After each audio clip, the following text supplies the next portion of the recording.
When I came up here today, many of you have already had a pre-decision on how this presentation was going to go, only based on my clothes. Before I even spoke a single word, many of you have already thought about how this presentation was going to go. Some of you are eating, others not even paying attention. Today I'll be explaining why this is a bad thing and why this should be changed. Fashion has dictated the world around us since before the Greeks. And while clothing and fashion are a part of human life, they also hurt it. They hurt us in two ways. First, ethically, and second, economically. And both these ways are stimulated through our social lives. We have all learned the old age quote, "Don't judge a book by its cover." So why do we judge people by their clothes? Next slide.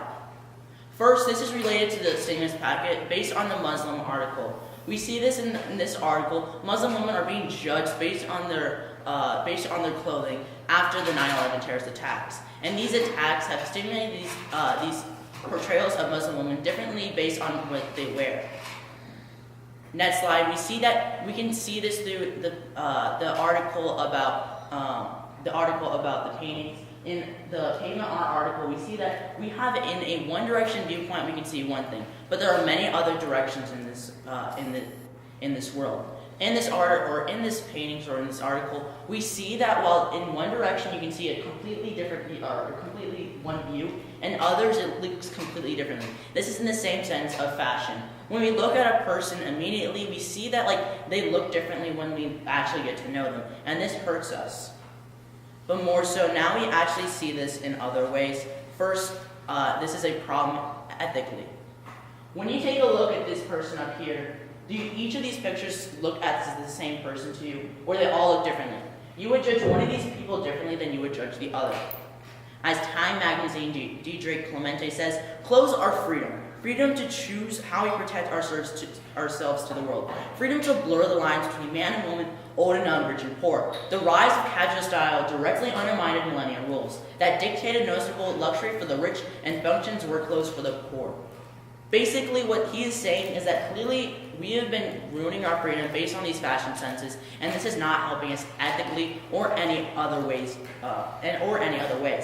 As Fred Gradham, MSc, goes on to say, why do people judge others based on appearance? Were we all told that we shouldn't judge a book by its cover when we were young? And if that's the case, then why do so many people judge others on the way they look and their external appearance?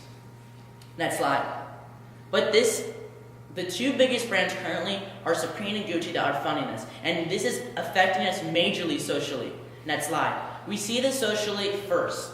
As Jasmine Barclay and ESCN and Ballon, PhD, says, factors influencing clothing choices were mood, personal style, social pressure, their desire to feel comfortable in the weather. One of the biggest is social pressure. We're socially obliged to dress differently based on the way that we are, which forces us to wear things that we normally wouldn't wear. As Jamie Clifton from The Vice says, hype is the most cited reason that the buzz around the brand is what sustains the buzz. That a sighting of Drake or Kanye in Supreme is what inspires people to bid themselves into vagrancy when they see the same item on eBay. Just as we see in this painting or in this picture of Kanye. Next slide. But this is a major problem economically. As MarketLine Business Information says in 2017, the global apparel industry has been growing at a 4.78% yearly rate since 2011. The industry shows no signs of slowing as the market is projected to experience 5.91% yearly growth over the next 3 years. As you can see by this graph, it has already been growing since 2003, and in 2011 it took a sharp turn, and this is only going to be growing in the next coming years. But more so, this is another problem. As Gannett Singh from the Fee.org says, the only reason I'm deterred from my desire to consume is that I perceive my behavior to be relatively normal. In my mind, I like to think that everyone around me is out shopping too. Who can resist a good deal? Shopping for clothes gives me a ton of confidence. When I look good, I feel good. So clearly this is a problem because it is forcing us to buy things that we normally wouldn't buy. And when it comes to clothing, it is no secret that people want to be trendy. As Gansey goes on to say, when we want to look good in front of our friends and we want to flex our fashion muscles when we want to meet strangers. In a world of Armani Exchange and Rolex, how does one not look strong without breaking a bank?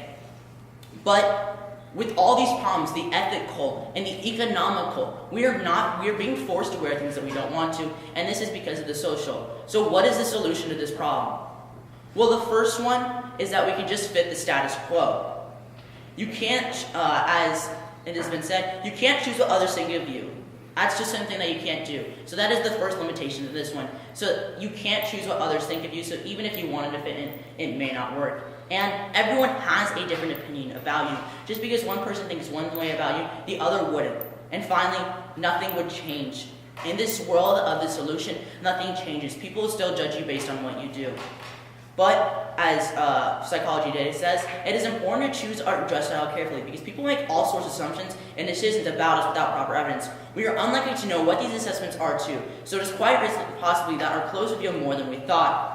Now, Secede Socially says that we need to do this because it is human nature. Get your ability to style yourself up at least an average level. Even if you don't care much about clothes or trendy haircuts, it's just a sensible, pragmatic way to go. You can't change human nature, so why unnecessarily handicap yourself in social situations?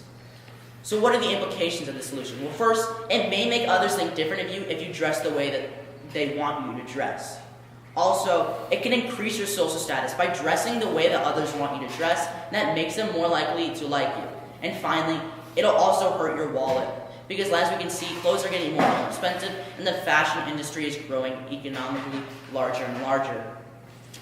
But the other solution is awareness. Next slide. Awareness. So first, what are the implications of this? Well, it could stop clothes or people from judging you based on what you wear. Now, this could help you, or it could not. First, it could help you because people may think differently of what you wear. And second, it could allow people to actually have social freedom to wear what they want in public, because people are being forced to wear what they want without actually giving a choice of what to do. As Jamie Marcelo in the Odyssey says, being in college, I've noticed that people are often criticizing what they wear to class. Why are they so dressed up for class? It's only class. Or it could be the opposite. Why are they not dressed up? If you're dressed nice, people will judge you. If you're not dressed nice, people will judge you. You can never win. But it shouldn't have to be that way. Rather than focusing on what others are wearing, we need to focus on their great qualities. You may not like the way a person dresses, but could love their personality. As a society in general, we need to look more for the good in people, not the bad. Easier said than done, totally, but it doesn't hurt to try. When I came in here today, I was dressed like this, and many of you had your judgments on you. Both these solutions can be pitched for any other you. You can choose the first one of just fitting in the status quo, just judging other people, or you can actually be aware of what is happening and not judge others based on what they wear. This decision is completely up to you. Thank you. Okay, Riley, I got a couple of questions for you. All right. On the first one, what information did you need before you started doing your research? And how did that information shape what your research then turned into? Well, first I got my ideas from the stimulus packet. One of the big ways I got my idea was from, I think on the day that we actually started working on this project in class. It was the day that Supreme launched one of their clothing products, and everyone was buying it during class. That was one of the things. So then I started to realize that this was clearly a problem because it's forcing people to buy things. So that's how I came to the idea. But before, what I used for research was just previous experience of people judging you based on what you wear, and other things. I looked and found psychological studies that first led to further research. Okay. And then as a follow-up question, if you had more time, what additional research would you conduct related to this issue? How would you further explore it? So I probably would have looked into more solutions or big companies that are actually helping to support doing this. The problem is that there's not many people out there. The problem isn't widespread enough. So it was really, really hard to find major businesses and corporations that were actually working on it. But I would definitely go and try to find more solutions at where there were companies, either Nike or Gap or big clothing companies trying to stop this. Okay, fantastic.